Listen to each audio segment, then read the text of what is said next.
O mar é azul. É um grande universo muito calmo. Mas quando tá chovendo, fica muito agitado. Sua cor é linda. E é a cor que representa o autismo. Prepare-se para conhecer e entender o universo de um amiguinho muito especial. Você tá pronto para se pintar de azul com a gente? 2 de abril, Dia Mundial do Autismo. Junto com o Pablo e o YouTube Kids.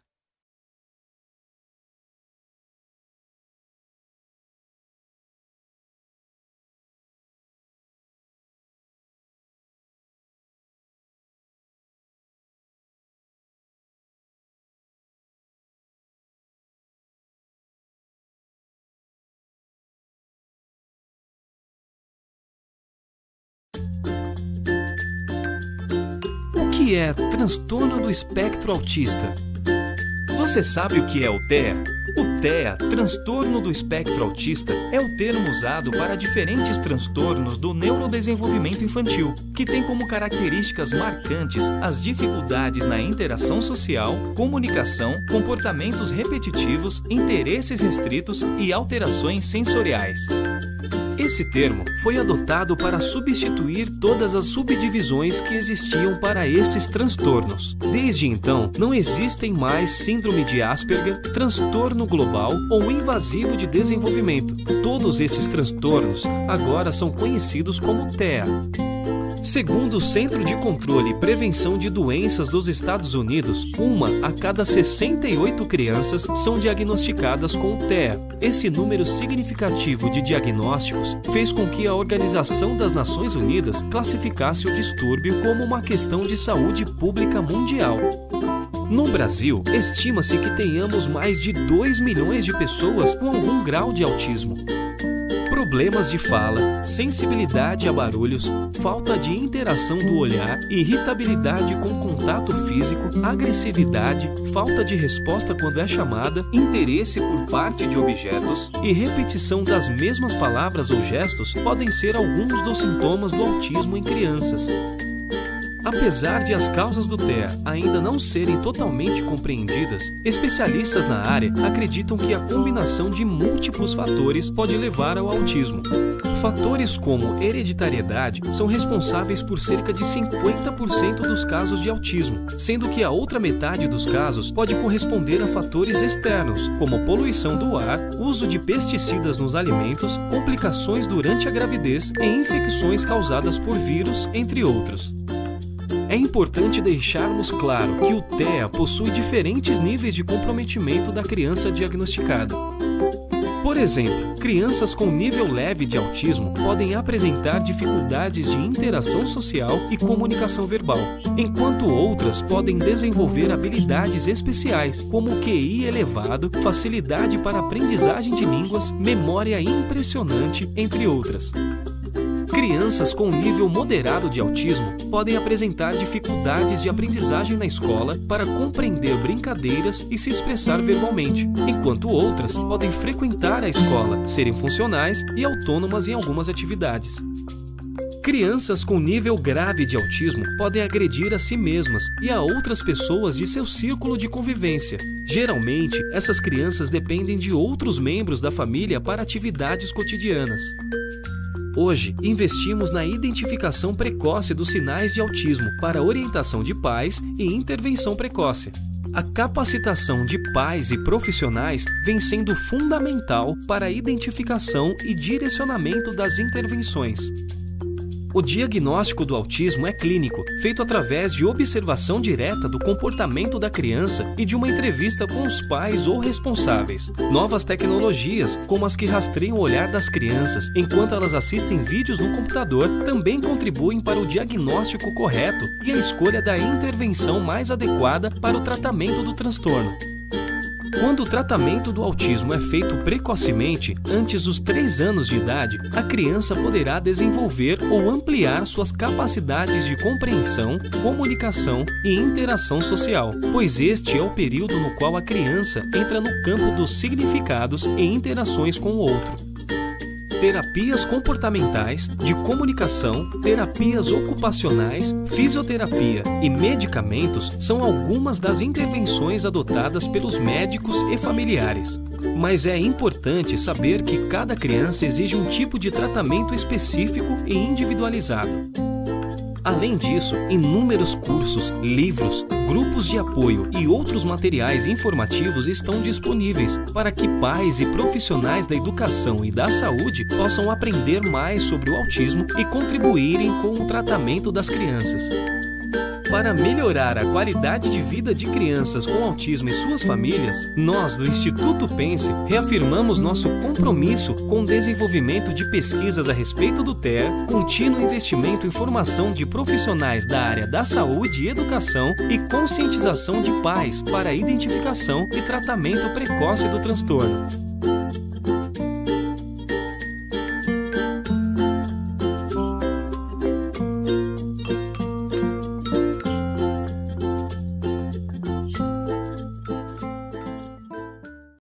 Oi gente, tudo bem? Eu me chamo Thaís Crispim, eu sou acadêmica do curso de Psicologia da Universidade Estadual de Londrina.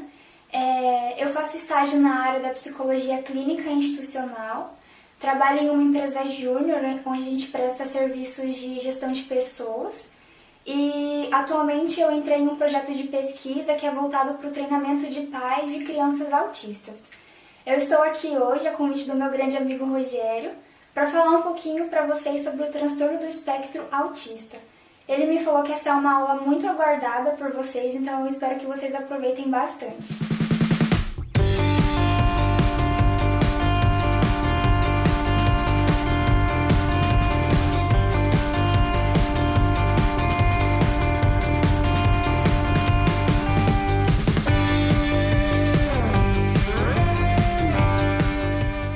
Bom, como dito, então, nessa aula nós falaremos sobre o transtorno do espectro autista, ou TEA.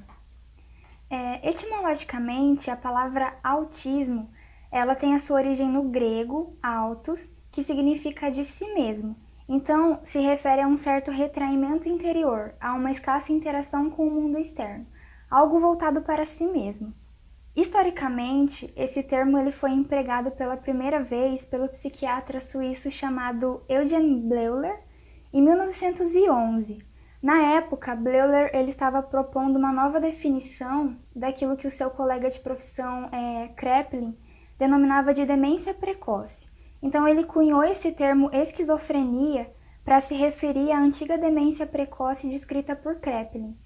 Bleuler ele identificava 4 sinais da condição esquizofrênica, denominados de 4As, ou seja, 4 sinais da esquizofrenia, que são eles o autismo, as associações frouxas, a ambivalência e o afeto inadequado.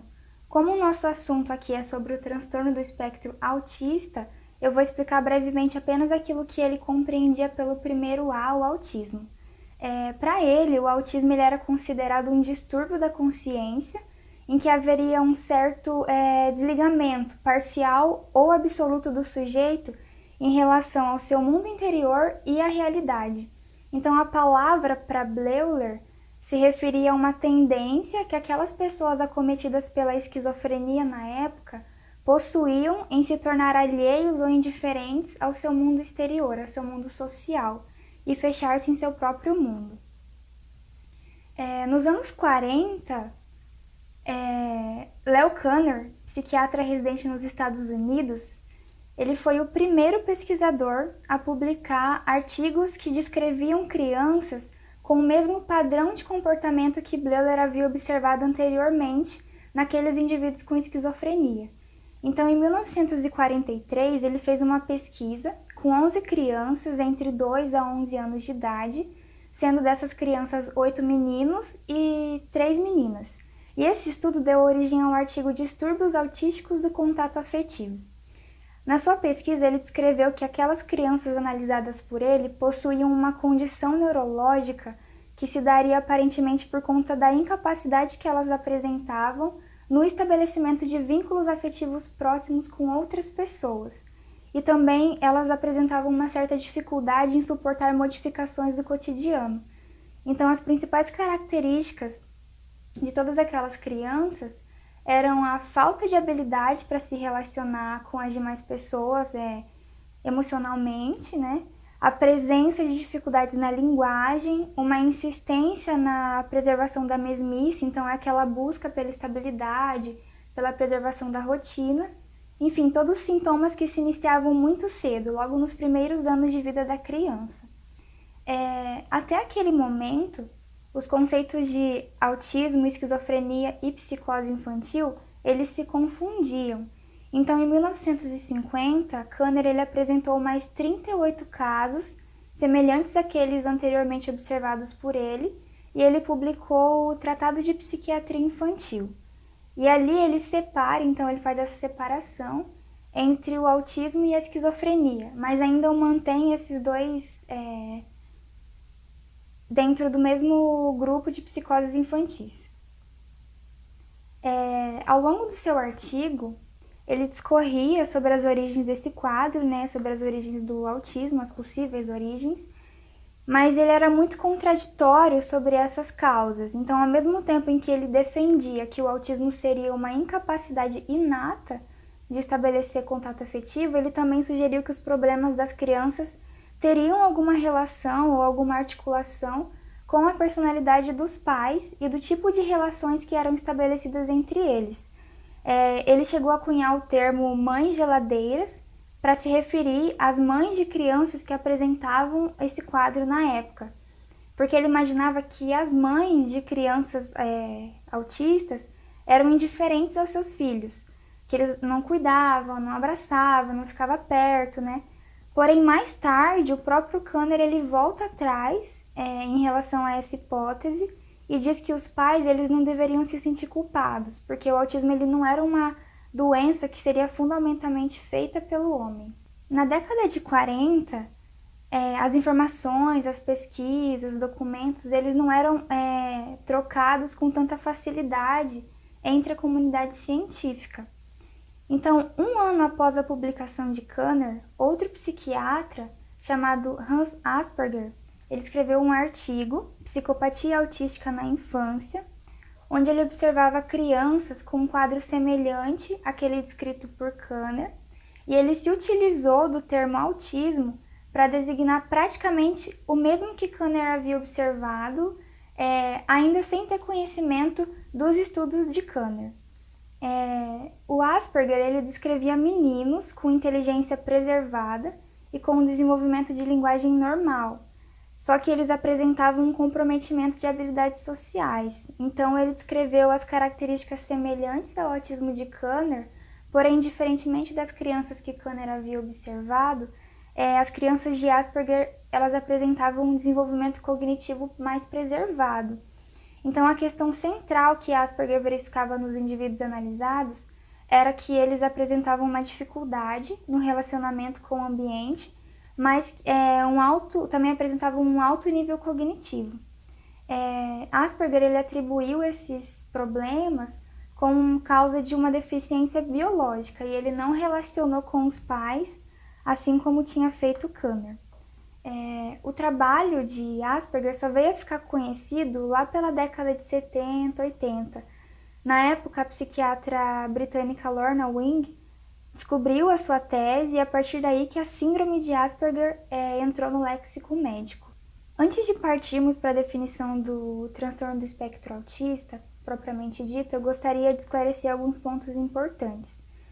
De acordo com o DSM-5, que é o Manual Estatístico dos Transtornos Mentais, utilizados pelos profissionais de saúde para a orientação do diagnóstico, todos os transtornos que eram denominados anteriormente como transtornos globais do desenvolvimento e que eram tidos como categorias diferentes, como, por exemplo, o transtorno de Asperger, os transtornos globais não identificados do desenvolvimento, o transtorno autista, todos esses, exceto a síndrome de Rett, deixam de ter diagnósticos distintos e passam a ser consideradas graduações dentro de um mesmo espectro. Portanto, o DSM-5 ele passa a classificar todas essas antigas subcategorias dentro do mesmo diagnóstico, de transtorno do espectro autista, sendo que elas se diferenciam por níveis de comprometimento. Além disso, o termo espectro, né, ele faz analogia ao espectro eletromagnético. O que é isso, né? É o intervalo de todas as frequências possíveis de radiação eletromagnética. Mas no caso do TEA, ao invés de radiações, nós temos sintomas. Então, é um transtorno que é caracterizado por diversos espectros diferentes, que vai aí desde o menor nível de gravidade até o nível mais alto de comprometimento, levando a um pensamento de um contínuo mesmo entre os sintomas. É um quadro com grande variabilidade de características, porque enquanto alguns indivíduos eles podem apresentar características leves, outros podem apresentar um maior grau de comprometimento. E ambos são diagnosticados dentro do espectro autista, sendo que esses graus eles podem variar também de uma criança para outra, como eu falei. É importante enfatizar também que o TEA ele não tem cara. Como assim? Os indivíduos dentro do espectro, eles não possuem alterações físicas que sejam típicas do transtorno, como, por exemplo, a gente observa na síndrome de Down, em que o indivíduo ele apresenta olhos oblíquos, mais puxadinhos para cima, normalmente apenas uma linha na palma das mãos. Então, assim, traços físicos que caracterizam a síndrome. No espectro autista, a gente não encontra essas expressividades. Dadas as devidas considerações, segundo o DSM-5, o TEA ele pode ser definido como um transtorno do neurodesenvolvimento complexo que leva a problemas no comportamento desde muito cedo na vida do sujeito e que se apresenta em graus variados. Então, para caracterizar o autismo, para a gente dizer que aquele indivíduo ele está dentro do espectro, ele deve apresentar prejuízos, déficits ou excessos comportamentais em duas áreas.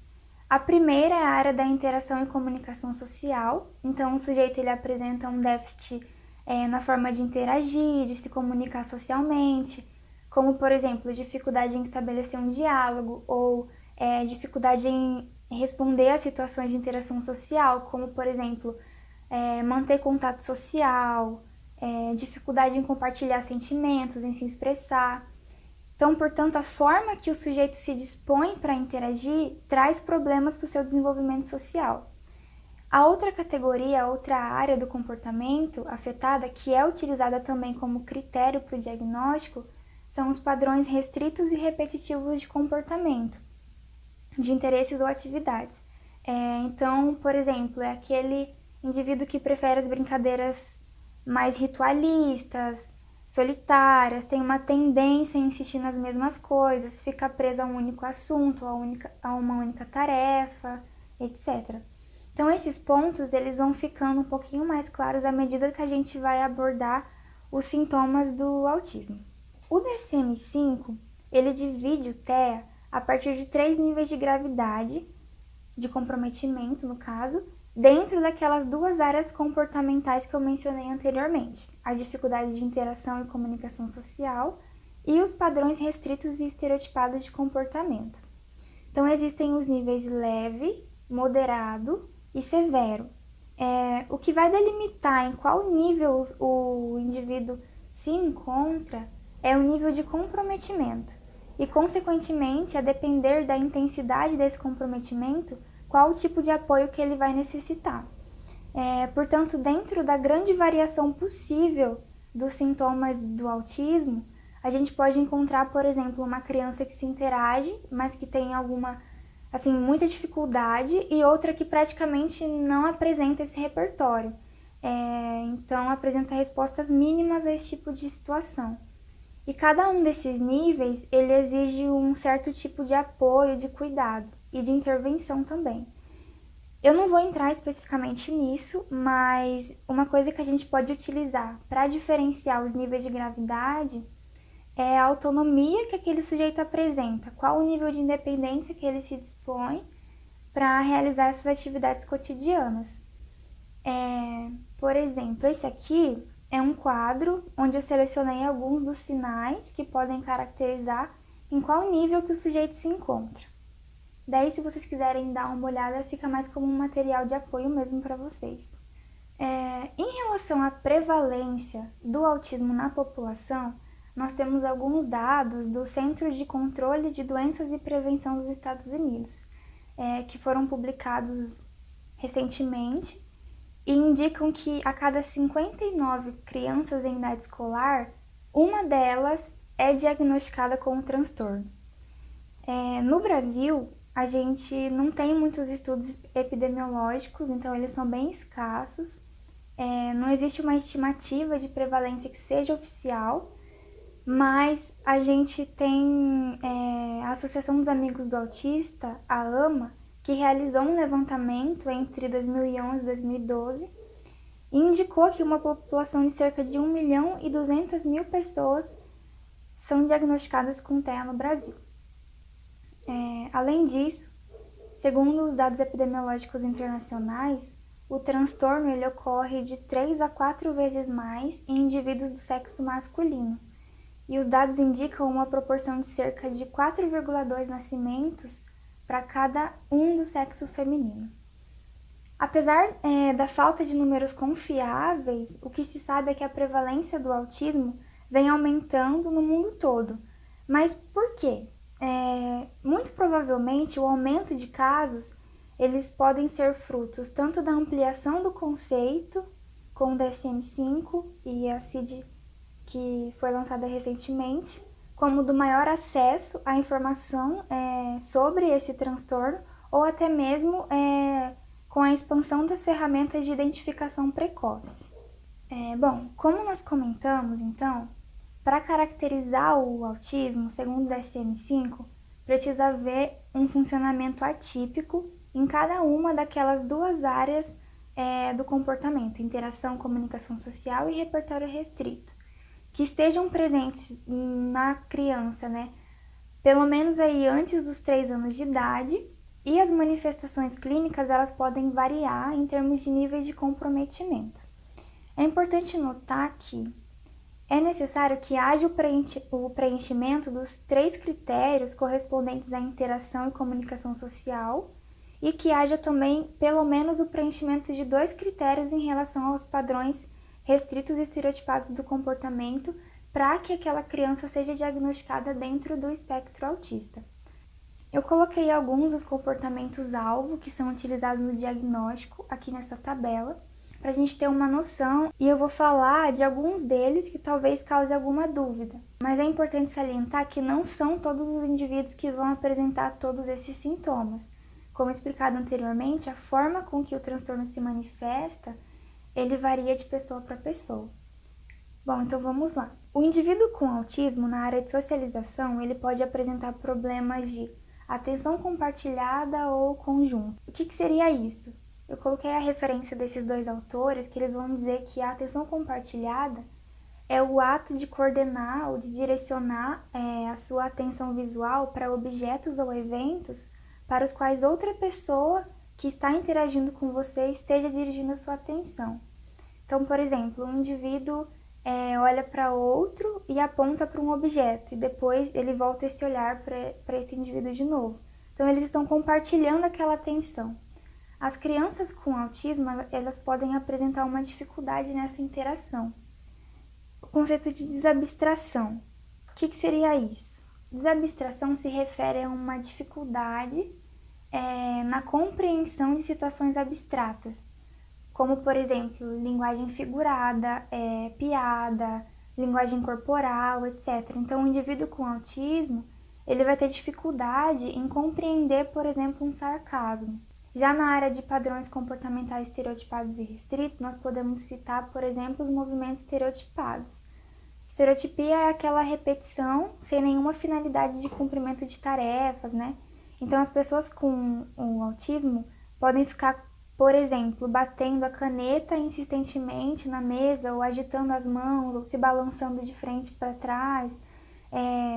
Podem apresentar também alteração na alimentação. Então, eles evitam comer alguns alimentos, dependendo da sua textura, da cor, da consistência, etc. Então, esses são alguns sinais que podem ser utilizados para caracterizar o transtorno do espectro autista. Lembrando que os indivíduos não precisam apresentar todos esses sintomas para estar dentro do espectro, e eles vão variar de pessoa para pessoa. Em relação à etiologia, ainda hoje não se sabe qual que é a causa do autismo, portanto ele permanece como um transtorno de etiologia desconhecida. Não se sabe aquilo que desencadeia esse processo. Também não existe um marcador biológico para a identificação do autismo, então não se tem um exame específico que vai demonstrar que a pessoa tem o transtorno. A descoberta ela é realizada através da observação clínica dos comportamentos da pessoa, que é um tópico que a gente vai falar um pouquinho mais tarde no próximo slide. Existem algumas linhas de pesquisa que estudam sobre o autismo e algumas delas retratam, por exemplo, sobre os distúrbios na formação cerebral que levariam ao quadro. Então, segundo essa linha de pesquisa, os indivíduos com autismo apresentariam alterações na formação das colunas de neurônios. De acordo com esse raciocínio, os neurônios eles estariam dispostos de maneira desordenada em determinadas áreas do cérebro comparado a crianças com desenvolvimento neurológico típico. Outra linha de pesquisa que investiga o TEA se trata da teoria da poda neuronal. Quando a gente nasce, o nosso cérebro desenvolve muitas ramificações neuronais para que a gente tenha maior capacidade de nos desenvolver. Com o passar do tempo, algumas dessas ramificações são mais utilizadas que outras, e aquelas que não estão em constante uso passam por essa poda, pela poda neuronal. Então é um processo natural realizado pelo nosso cérebro, uma maneira de remodelação em que acontece o fortalecimento das sinapses necessárias e a perda daquelas menos importantes para que as conexões elas ocorram com maior eficiência. E aí existe essa hipótese de que o indivíduo com autismo ele não passa por essas podas, não dá vazão a novas áreas cerebrais. Nós também temos uma outra linha que se trata dos neurônios espelhos, algumas considerações de disfunções nesse grupo de células e o que significa isso. Então, os neurônios espelhos eles são um grupo de células que se distribuem por diferentes regiões do cérebro e elas estão relacionadas aos comportamentos de empatia, de percepção das intenções alheias, de imitação, etc. Segundo essa linha de raciocínio, os indivíduos com TEA apresentariam um déficit nessas células, já que justamente os comportamentos que eles apresentam como sintomas do autismo são os mesmos realizados por esses neurônios de espelho. Com todas essas pesquisas realizadas, essas linhas, teorias, hipóteses que são levantadas ao longo do caminho, o que a gente pode compreender é que o funcionamento do cérebro do indivíduo autista, ele é diferente. Então, a forma com que ela vai processar as informações e se comportar foge do corriqueiro, foge do regular, daquilo que a gente observa normalmente. Bom, há inúmeras hipóteses sobre a etiologia do autismo, mas o consenso que se tem hoje é que existe uma combinação entre os fatores biológicos e ambientais que resultam nos comportamentos classificados como autísticos. Com relação aos fatores genéticos, podem ser considerados como fatores de risco, por exemplo, o histórico familiar. Então, existe uma elevada concordância de autismo entre irmãos de pessoas com diagnóstico. Os estudos indicam que em gêmeos idênticos também há uma alta probabilidade do outro irmão apresentar o autismo. Alguns estudos também demonstram que o autismo tende a ocorrer com maior frequência em indivíduos do sexo masculino e nas pessoas que têm alguma condição genética ou cromossômica, como por exemplo a síndrome do X frágil, esclerose tuberosa, etc. E a idade avançada dos pais também pode ser um forte componente dos fatores de risco genéticos. Com relação aos fatores exógenos ou ambientais, nós temos, por exemplo, complicações no nascimento da criança, desequilíbrios metabólicos, a exposição da mãe grávida a algumas substâncias. Então, apesar dos inúmeros estudos, hipóteses, linhas de pesquisas realizadas, ainda não se pode afirmar com exatidão o que causa o autismo. O consenso que se tem é que os fatores genéticos e ambientais eles se influenciam nesse quadro. Como ainda não se tem uma etiologia definida e nem exames para confirmar a existência do autismo, o diagnóstico pode ficar comprometido caso não seja realizado por profissionais especializados. Sendo assim, é importante que exista uma equipe multiprofissional acompanhando o caso, Ou seja, uma boa intervenção inclui que todos os profissionais, sejam eles psicólogos, fisioterapeutas, neuropediatras, fonoaudiólogos, todos eles estejam alinhados para definir a estratégia de intervenção. Além disso, a literatura indica que os sinais do autismo podem surgir entre 6 e 12 meses de idade. E com o DSM-5, o atraso ou a ausência do desenvolvimento da linguagem deixa de ser um critério, o que facilita esse diagnóstico precoce. Portanto, quanto mais cedo os casos forem diagnosticados, aumenta a chance do indivíduo ter uma melhor qualidade de vida, porque favorece o desenvolvimento da criança e ela obtém um melhor aproveitamento das intervenções, mesmo que o diagnóstico mais preciso se dê a partir do 3º ao 5º ano de idade. Mas se não existe nenhum exame específico para diagnosticar o autismo, vocês podem me perguntar, como que os profissionais chegam a esse diagnóstico, ainda mais com crianças tão pequenas? Bom, o diagnóstico é realizado clinicamente, portanto, os profissionais eles devem observar sistematicamente o comportamento da criança. E alguns estudos mostram que os pais eles conseguem perceber alguns problemas de comportamento, de desenvolvimento, antes mesmo do 1º ano de vida da criança. Pesquisadores da linha de atenção compartilhada, por exemplo, eles investigaram vídeos com crianças autistas e observaram que alguns comportamentos se repetiam. Então, eles decidiram classificar esses comportamentos como uma maneira de orientar as pessoas sobre os possíveis sintomas do autismo. E com relação aos sinais clínicos que podem ser observados na criança desde muito cedo para a realização do diagnóstico, nós temos, por exemplo, a ausência do contato visual efetivo. Então, a gente sabe que o olhar é um aspecto muito importante para o estabelecimento da relação mãe-bebê, para aquele vínculo inicial. Então, quando o bebê vê o rosto dos pais, ele começa a fazer associações.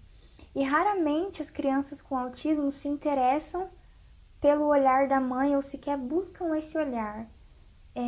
Raramente olham também quando alguém chama elas, por exemplo. Essas crianças elas também podem apresentar uma certa indiferença ao colo, ao abraço. Normalmente elas tendem a evitá-los, demonstram mais interesse nos objetos do que nas pessoas. Quando os pais fazem brincadeiras de esconder ou de sorrir para a criança, elas podem não demonstrar muita reação.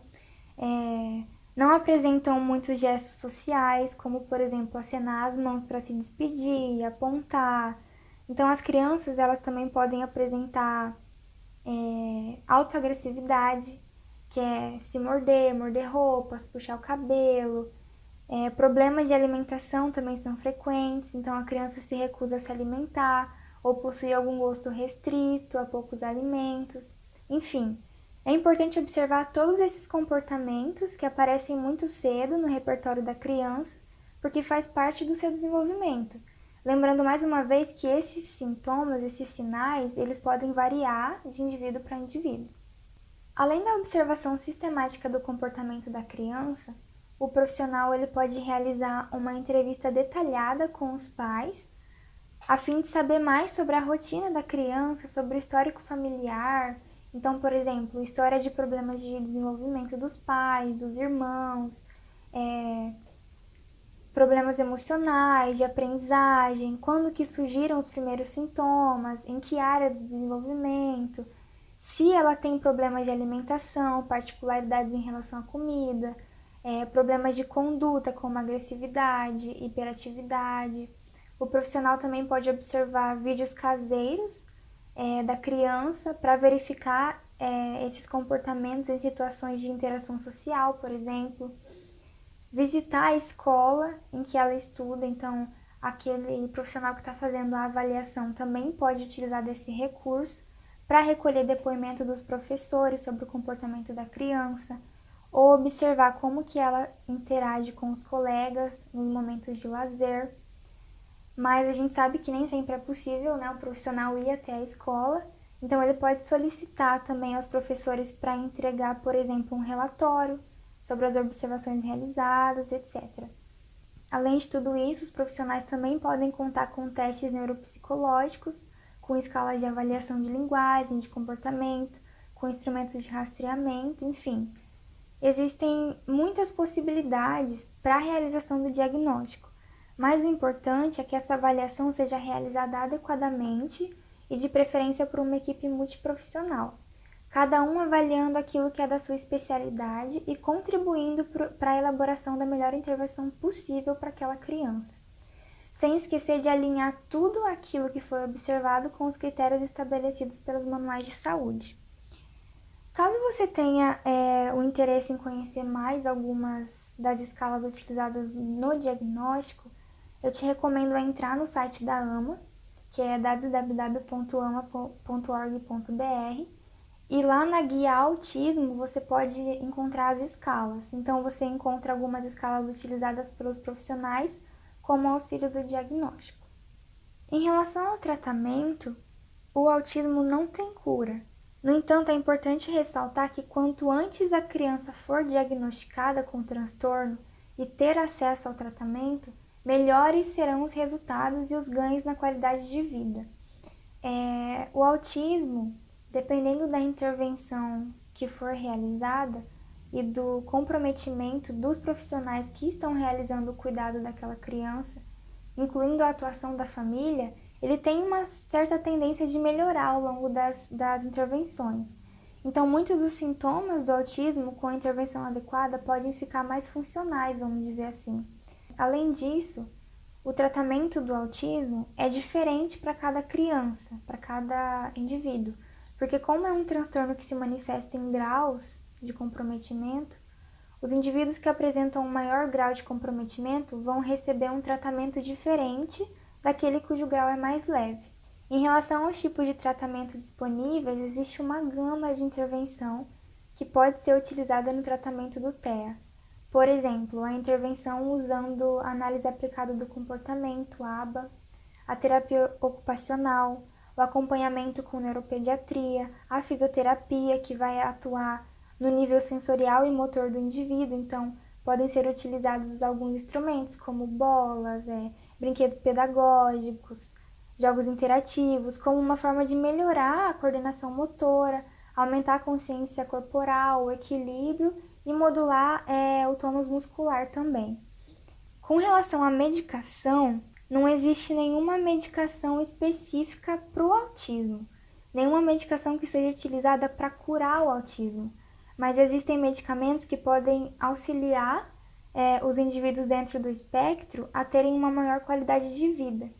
Então, por exemplo, se o indivíduo tem dificuldade de concentração, convulsiona, tem distúrbios alimentares, apresenta muita agitação, agressividade, estereotipia, a medicação ela vai servir para reduzir alguns desses sintomas.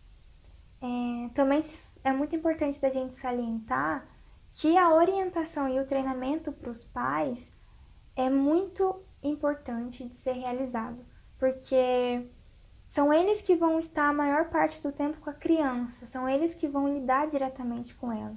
Então é muito importante a gente enfatizar também sobre isso. Uma das intervenções mais eficazes no tratamento do autismo é a análise do comportamento aplicada. ABA, do inglês Applied Behavior Analysis, ou análise do comportamento aplicada, é uma área de conhecimento que propõe intervenções a partir da filosofia e dos princípios básicos da análise do comportamento, que é uma das abordagens psicológicas existentes, e há fortes evidências de que a ABA realmente funciona. As estratégias utilizadas na ABA são individualizadas, então eles personalizam as intervenções de acordo com cada demanda. E ao falar de autismo, nós falamos de déficits ou excessos comportamentais.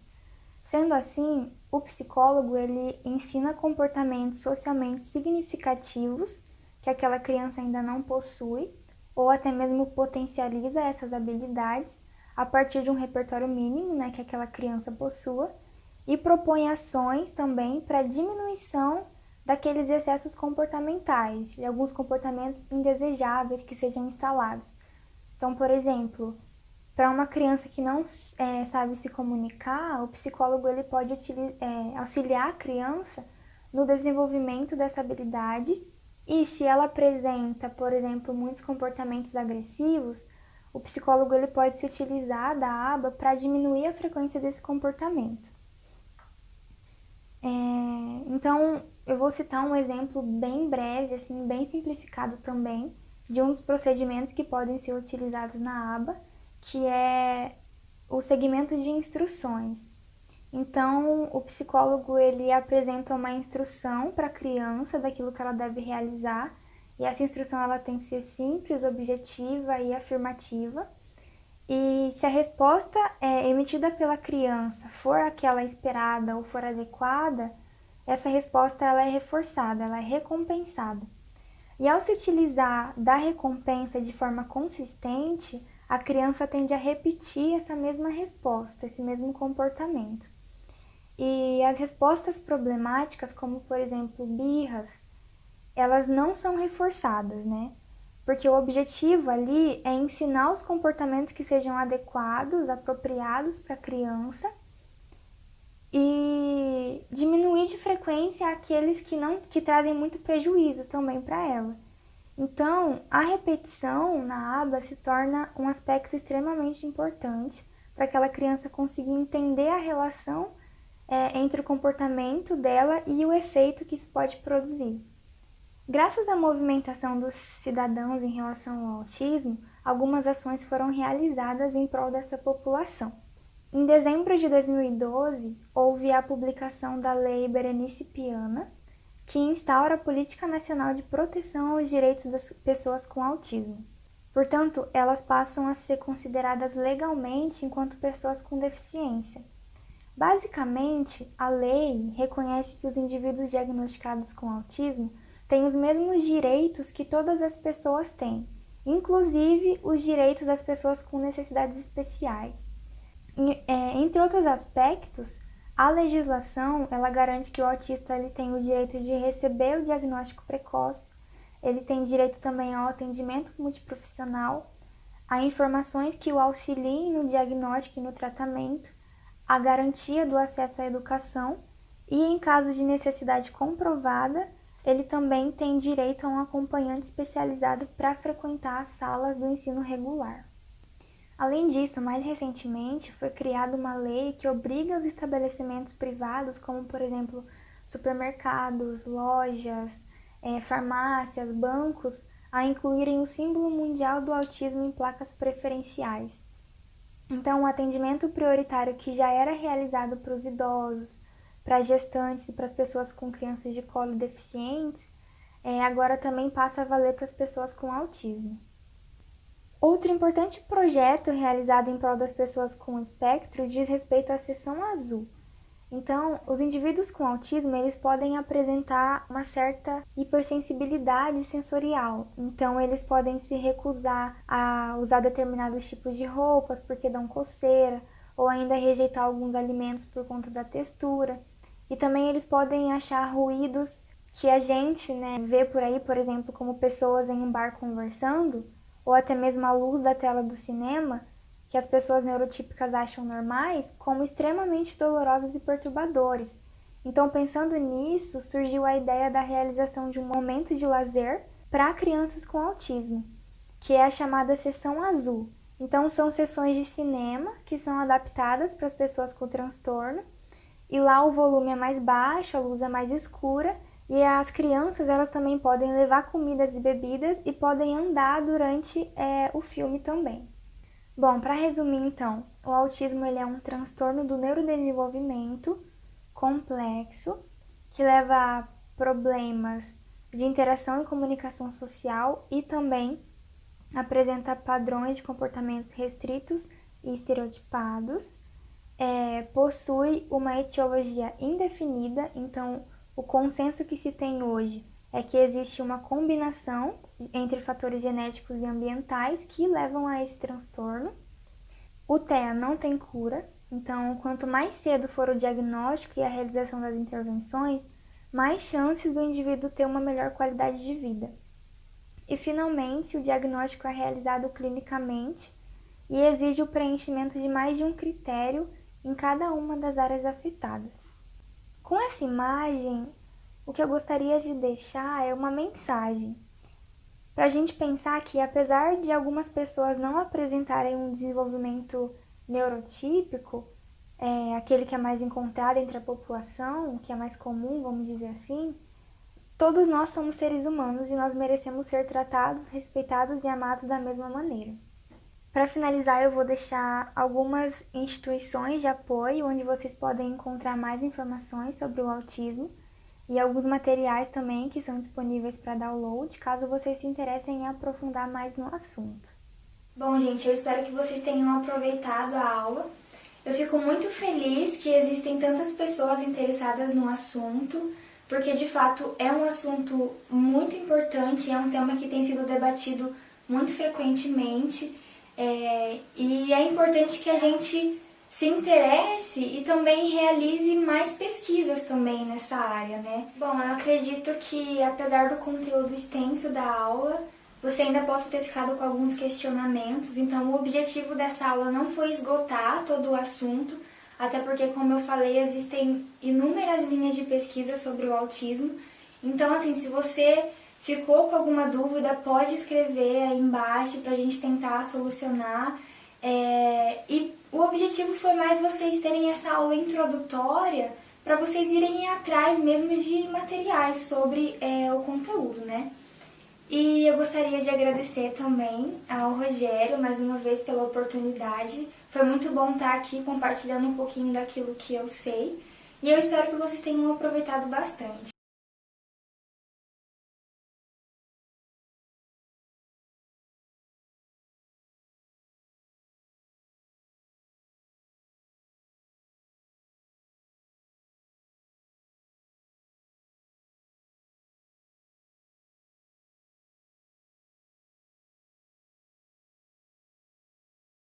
Oi, pessoal! O vídeo de hoje é sobre as 5 principais coisas para a gente nunca dizer para uma pessoa com autismo, seja criança ou seja jovem. As pessoas com autismo têm um funcionamento específico e uma forma de compreensão específica. Algumas coisas são proibidas e são muito sérias da gente falar para eles. Entenda no vídeo de hoje o que é. A primeira coisa é nunca dizer que você não consegue ou deixa que eu faço para você. É super comum, sem querer, a gente colocar essa fala no meio de uma brincadeira ou de uma ação, tanto em casa quanto nas terapias. Então, muitas vezes a criança está tentando abrir alguma coisa que é difícil, que envolve motricidade fina, ou quer pegar alguma coisa, a gente diz, deixa que a mamãe pega para você, deixa que a tia abre para você. Nunca, jamais dizer, deixa que eu faço, você não consegue abrir isso, deixa que eu faço. Nunca. Porque a criança com autismo, a pessoa com autismo, tem um funcionamento de um cérebro concreto, entende no sentido literal. Ela entende que então ela não é capaz, ela não consegue realizar aquilo. Ela não entende, neste momento eu não consigo, mas pode ser que daqui a alguns dias eu faça melhor. Não, ela entende então que a verdade para ela na vida dela é essa. Então o que a gente faz no lugar? A gente pega a mãozinha da criança e faz junto com ela. Então, ao invés de dizer, não, esse você não consegue, super sem querer a gente coloca essa fala no meio das nossas interações. Ao invés de dizer isso, a gente vai falar, ok, esse é difícil, vamos fazer juntos. Aí você pega a mãozinha da criança, ajuda ela a desenroscar um pote que envolve várias voltas, vários movimentos, mas sempre com a criança tendo junto a realização dessa atividade. Ainda pensando no funcionamento concreto e no entendimento literal que as pessoas com autismo têm, nós temos a segunda coisa que nós nunca podemos dizer para uma pessoa com autismo.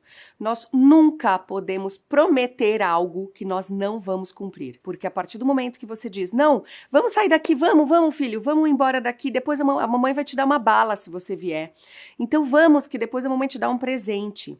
Se você usar alguns artifícios desse tipo, que é comum alguns pais usarem, para crianças típicas também, e depois você não cumprir, a criança pode ficar muito desorganizada, porque uma criança com autismo, ela entende aquilo como verdade absoluta e ela vai perder a confiança em você se você não fizer exatamente, literalmente, o que você disse. Então, nós temos que tomar muito cuidado com esse tipo de coisa, porque aí a nossa palavra passa a perder o valor. Ela não vai mais acreditar, ou ela vai se desorganizar todas as vezes, porque ela entende de maneira literal e não acontece. E isso dá muita ansiedade e uma perturbação e sofrimento importante para ela. A dica número 3, que para mim é a mais legal, é: não responda pela criança. É super comum, principalmente quando a criança é pequenininha, quando entra no elevador, quando vai em algum lugar, encontra uma pessoa estranha e a pessoa pergunta: "Ai, como é seu nome? Quantos anos você tem?"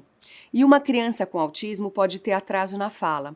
Os pais se angustiam imediatamente e respondem por ela.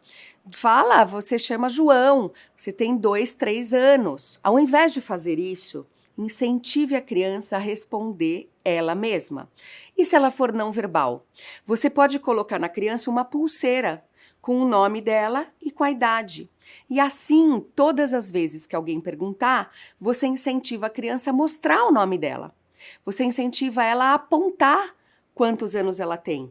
Isso faz com que ela entenda a comunicação com o outro, mesmo que num princípio a gente precise de materiais concretos, que a gente precise de figuras ou imagens com o nome e com a idade. E assim a gente ensina ela a responder, ensina que quando tem algum som de fora, ela não pode ignorar, ela precisa responder de alguma maneira, mesmo que a gente precise usar algum apoio. Você pode colocar num colar, ou pode colocar na pulseira, ou se você não tiver ali a pulseira e o colar naquele dia, você pode pegar, andar com um papelzinho, com um pedacinho de papelzinho, e quando isso acontecer, que acontece quase que diariamente, você dá o papelzinho para a criança e faz ela olhar e responder para quem está perguntando. Isso é super importante. A quarta dica importante para a gente nunca falar para uma pessoa com autismo é perguntar quando não é opcional. Como assim? Então, quando a gente vai falar para ela: você quer comer arroz e feijão? Vamos para o banho, filho? Se você pergunta, você está dando a opção para a criança dizer não. Só que algumas dessas coisas, comer determinadas coisas ou cumprir algumas atividades de vida diária, não são opcionais. A criança precisa fazer. E aí você deixa uma confusão na comunicação receptiva. Então, todas as vezes que for uma coisa importante, diga para o seu filho ou para o seu paciente: vamos fazer tal coisa agora. Se a criança se recusar ou ignorar, você repete, dando apoio para a realização daquela tarefa. O quinto item importante para nunca fazer ou dizer para uma criança ou uma pessoa com autismo é mentir. Às vezes a gente faz isso com crianças, então diz para ela assim: não vai doer essa injeção, não vai doer essa vacina, tá tudo bem, só para a criança ter coragem e fazer aquilo que precisa ser feito. Isso não é verdade. Outras vezes a gente faz nas situações do dia a dia super simples, sem querer. Então a gente diz para a criança que está chorando e que não quer entrar numa festinha ou que não quer entrar na escola. A gente diz assim: mas vai ser legal, filho, você vai gostar. Lá tem seus amigos, você vai brincar. Você não sabe se vai ser legal para ele. Pode ser que ele passe todas as horas naquele lugar que ele precisa ir, sentindo a falta da mãe, ou não gostando de estar ali. Então você não pode fazer uma relação ou relacionar uma informação que você não tem certeza de como vai ser. E mesmo que você ache que vai ser legal porque é divertido, porque tem brinquedos, porque tem diversão, pode ser que seja legal para você, mas não seja para a criança. Então, para uma criança com autismo, para uma pessoa com autismo, nós temos que narrar e descrever literalmente o que vai acontecer e não prometer que vai ser legal ou prometer que vai ser divertido, que ele vai gostar, porque isso a gente não consegue controlar. Então, o que a gente pode dizer? Por exemplo, numa festa de aniversário: filho, vamos entrar, lá vai ter bolo. Lá vão ter seus amigos, lá terão brinquedos esses e esses. Lá o amigo Tiago estará, lá o amigo Pedro estará. Então você pode dizer coisas que você tem certeza que acontecerão, mas não prometer alguma coisa que você não sabe se vai ter ou não. Eu espero que você tenha gostado e que você perceba sutilezas de coisas que a gente faz no dia a dia super sem querer. Esses são alguns exemplos mais clássicos, mas tem muitas coisas que a gente acaba embutindo na nossa fala do dia a dia que pode ter os mesmos efeitos. Esse vídeo é super importante e pode ajudar muitas crianças e adultos até com autismo. Então compartilhe. Compartilhe para que agora, nesse próximo ano, as pessoas já consigam entrar com o pé direito, fazer muitas coisas adequadas, consiga estimular melhor as nossas crianças. É nosso papel compartilhar e ajudar outras pessoas que precisam. E se você gostou, claro, dá um joinha e se inscreve no canal. Um beijo, pessoal. Tchau, tchau.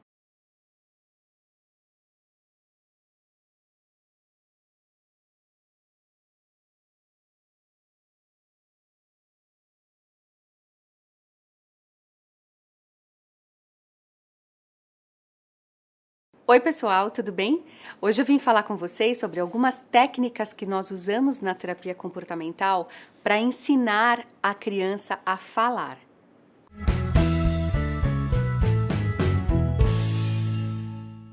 É critério diagnóstico para autismo dificuldade na comunicação social.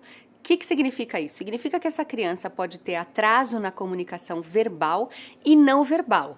Ela pode não falar e também ter atrasos em dificuldade para apontar uma criança que tende a usar os pais, usar os outros como ferramenta para conseguir o que quer, ao invés de usar a pessoa para intermediar, para se comunicar, para mostrar o que ela quer. Então, ao invés de olhar para a pessoa, olhar para o objeto que está fora do alcance e apontar o que ela quer, a criança pega a mão do adulto e tenta fazer com que ele pegue para ela. Isso a gente chama de usar como ferramenta.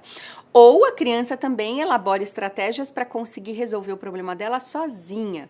Então, puxa caixas, puxa coisas que ela possa empilhar para chegar até o que ela precisa sem passar pelo outro. A ideia é que a gente incentive a criança a entender que a comunicação passa sim por uma outra pessoa, que é importante, que isso faz parte da socialização e que isso é importante para ela. Então, como que a gente pode fazer para a criança começar a entender e dar mais importância para a comunicação? Eu costumo falar que a fala é só a ponta do iceberg. É o que as pessoas conseguem ver do problema, mas tem uma montanha que estrutura, pensa no iceberg, tem aquele gelo para fora da água.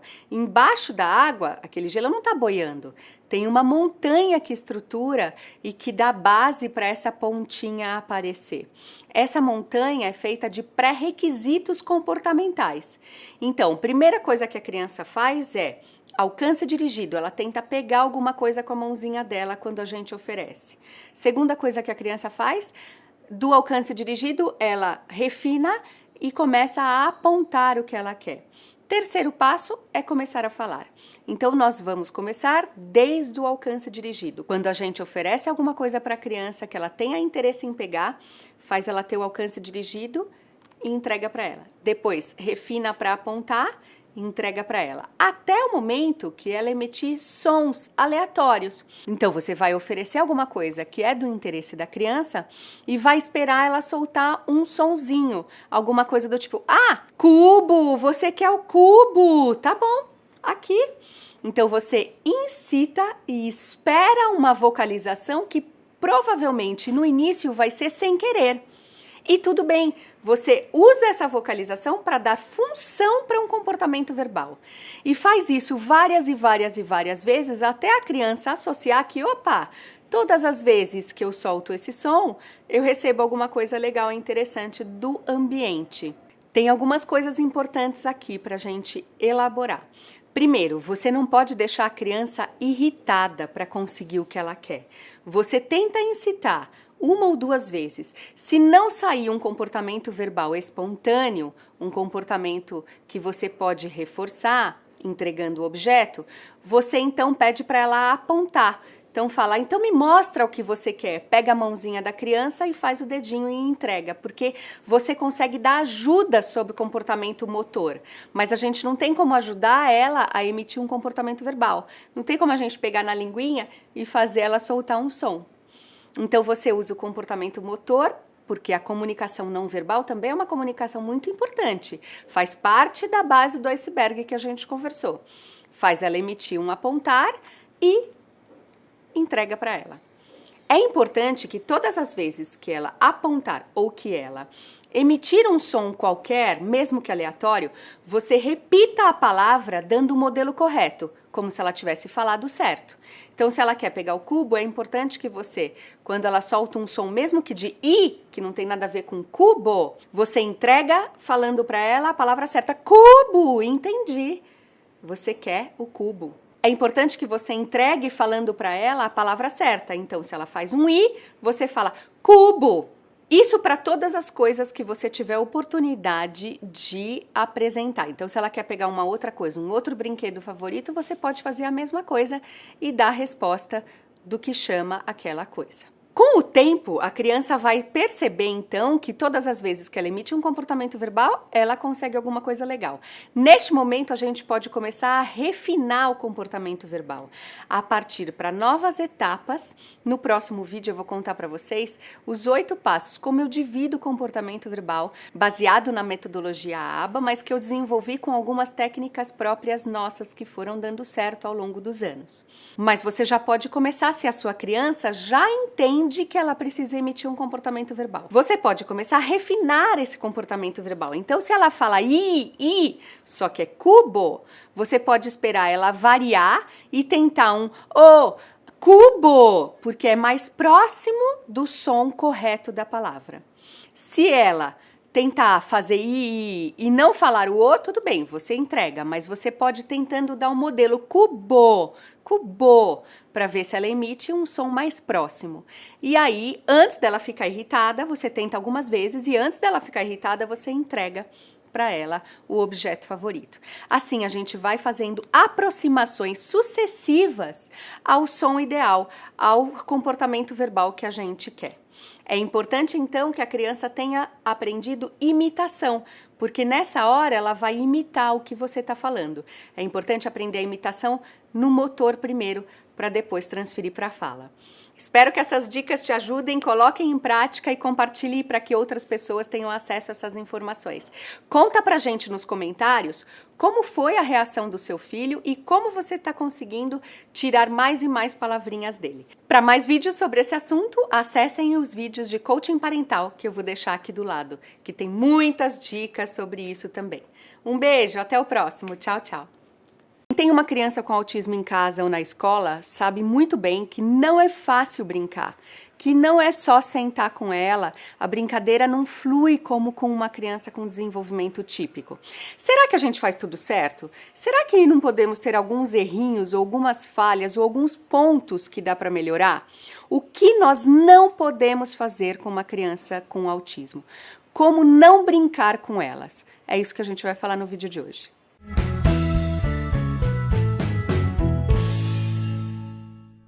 Primeiro ponto importante que eu insisto e que para mim, pessoalmente, é o mais difícil de todos de conseguir. Falar poucas palavras com a criança. Quando nós vamos brincar com a criança, nós temos mania de falar um monte de coisas numa frase só. Então eu falo: ah, Lourdes, você tá brincando de comidinha. Ah, deixa a mamãe ver o que você tá fazendo aqui. Ah, você tá pegando o feijão, mexe a panelinha também. Eu gosto de comer, vamos comer pra ver que sabor que tem. Dá um pouquinho pra mamãe, um pouquinho pra você. Olha quantas 500 palavras nós falamos pra relacionar a brincadeira que ela estava fazendo. Será que ela aprendeu alguma dessas coisas que eu disse? Será que ela aprendeu panelinha, comer, feijão, comidinha? Será que ela relacionou ao que ela estava fazendo? Acho que não, porque ela tinha muitas palavras para conseguir selecionar e associar ao que ela estava fazendo. A criança com autismo também tem uma dificuldade em atenção dividida. que é a capacidade do nosso cérebro de prestar atenção em várias coisas ou em mais do que uma coisa ao mesmo tempo. Isso é muito difícil para eles. Vocês podem perceber que a maioria das crianças com autismo tende a ficar focado em algo e pode acontecer um barulho, pode acontecer alguma coisa cair, que ela continua focada no que ela está fazendo. É assim com o seu filho na sua casa? Pois é, então, isso acontece bastante. E se ela tem dificuldade para dividir a atenção, quando ela está brincando, ela já vai ter dificuldade de atentar ao que você está falando, certo? Se a gente falar mais do que uma coisa ou muitas coisas, essa dificuldade em prestar atenção aumenta muito. A gente aumenta muito o custo da criança prestar atenção em nós. Como que nós podemos fazer para diminuir esse custo? Falar menos, falar poucas palavrinhas. Então, com uma criança que não fala ainda, o ideal é que a gente fale só uma palavrinha.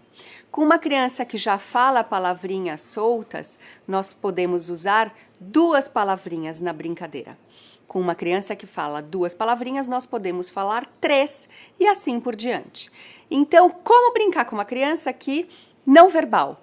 Que eu não posso falar muita coisa. Vamos voltar para a mesma situação. A Lourdes brincando de panelinha, comidinha e mexendo o feijão que eu dei para ela brincar ali.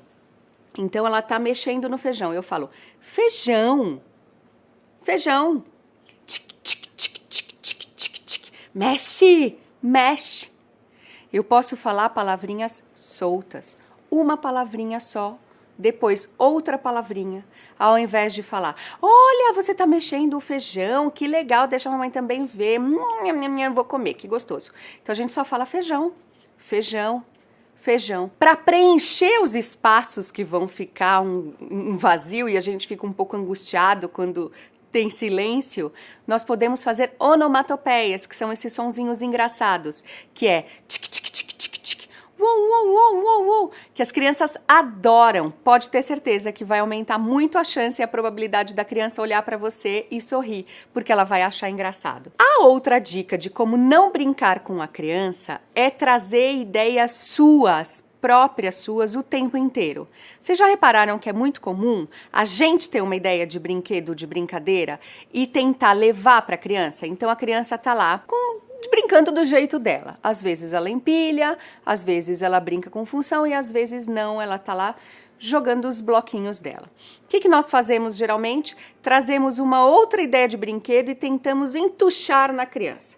Olha esse jogo de pinos, vamos bater lá, vamos bater os pinos, mesmo que seja um brinquedo que a criança goste. Peraí, primeira coisa, vamos prestar atenção no que ela quer.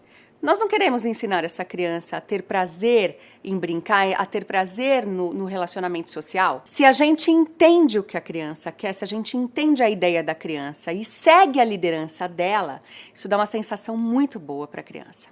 Tenta fazer isso. Para e observa. Olha, o que ela está fazendo? Está brincando com blocos? Eu posso ir lá e falar a cor do bloco que ela está mexendo.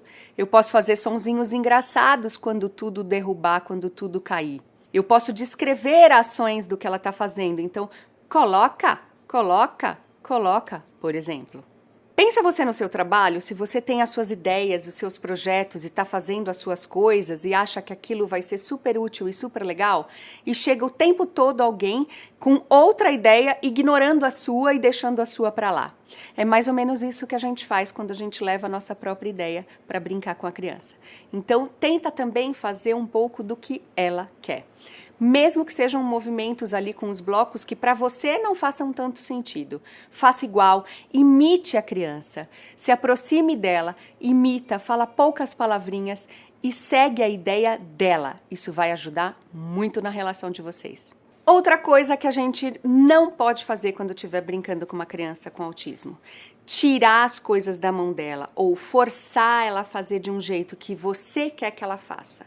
Vocês percebem que está tudo interligado do que eu já disse, né? É a mesma sensação. Imagina você no trabalho e alguém tirar uma coisa da sua mão porque não é o jeito que essa pessoa entende que aquilo deva ser usado. Então, se as crianças estão brincando ali, mesmo de uma forma que você não entenda, tente imitar, tente fazer com que ela mesma solte o brinquedo pegando outra coisa. É muito melhor do que você arrancar da mão dela e dizer, não é assim que faz, é assim, deixa eu te mostrar, mesmo que você tenha uma boa intenção. Por exemplo, se ela está usando um martelo para girar ao invés de bater nos pinos. Se a gente tirar o martelo da mão dela para mostrar ou forçá-la a fazer do jeito certo, vocês acham que ela vai ter prazer na brincadeira?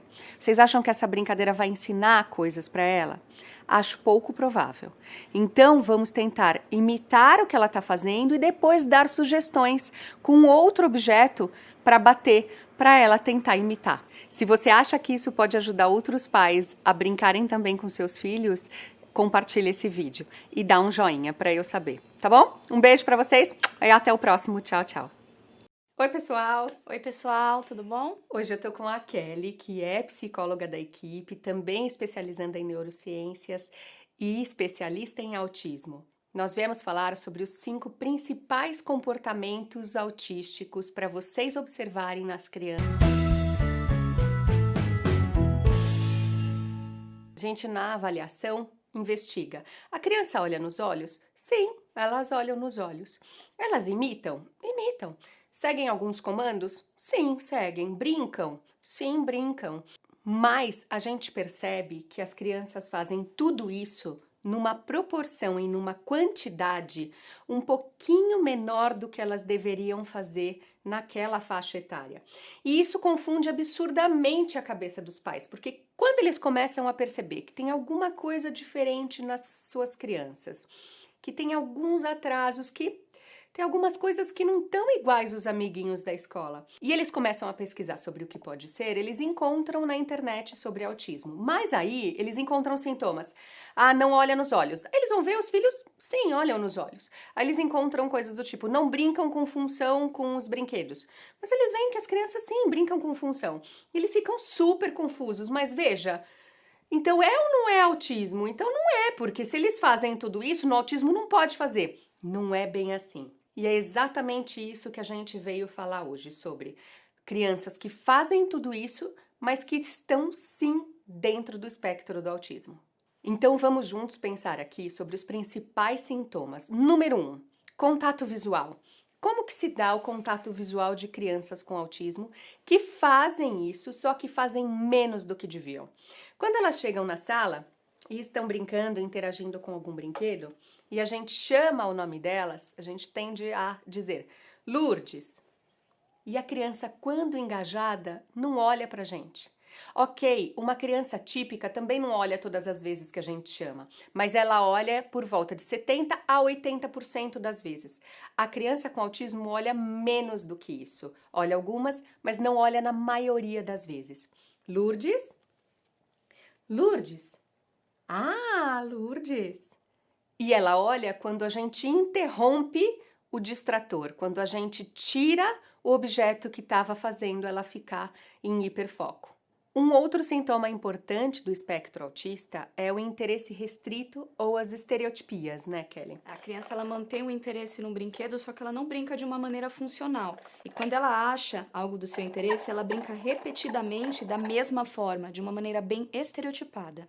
Ela não usa com a função o brinquedo, então ela não usa para fazer as coisas que a gente espera que ela faça e nem compartilha com a gente, nem joga junto ou brinca junto com a gente. Ela fica só explorando ou quando ela encontra, né, como a Kelly disse, uma coisa de interesse, ela fica repetidamente nessa mesma função.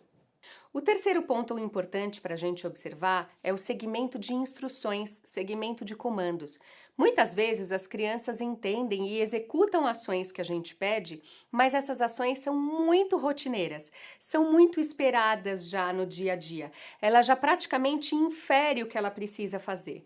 Os pais me contam, toda vez que ela quer tomar o leite, ela busca o mamar. Eu falo para ela, pega lá então sua mamadeira, pega lá então seu copo, e a criança pega. Ou quando termina, eu falo para ela, agora leva na pia, e a criança leva. Mas quando a gente pede uma coisa nova, diferente para uma criança de 2 anos, 2 anos e meio, por exemplo, cadê o porco? Pega o porquinho, traz para a mamãe, vamos jogar. Ou, onde que tá a bola azul? Uma coisa completamente fora da rotina, que não é o brinquedo preferido dela, ou fala para ela, abre a porta para a mamãe, Pega o sapato no seu quarto, coisas que são ações que não fazem parte do que você pede todos os dias, porque a mamadeira, por exemplo, você pede todos os dias para ela fazer. Assim ela já aprendeu, ela já está habituada a fazer aquilo. E um comportamento novo, e uma coisa nova que você pede, que você nunca pediu antes. A criança tende a ignorar ou ela tende a tentar olhar para você, tentar entender e descobrir o que você quer? Ela tende a ignorar esse comando, porque não faz parte desse repertório que ela já adquiriu. A mamadeira, quando ela busca, ela tem um interesse.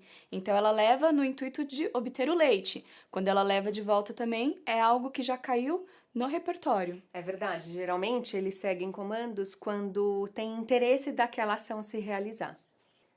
O quarto repertório comportamental importante para a gente conversar é sobre comunicação verbal e não verbal também. Às vezes as crianças têm um atraso da fala, mas geralmente as crianças que estão no espectro também têm atraso na comunicação não verbal. O que é isso? A comunicação não verbal é quando a criança se utiliza do outro como ferramenta. Então, ela não mantém uma comunicação, ela usa o outro como ferramenta, puxando para tentar obter algo que ela deseja. Quando alguma coisa está fora do alcance ou quando está dentro de algum lugar, a criança puxa os pais para conseguir, ao invés de falar, ao invés de apontar, ao invés de chamar e mostrar. Isso é comunicação não verbal que ela podia usar em substituição à fala, se ela tem o atraso da fala.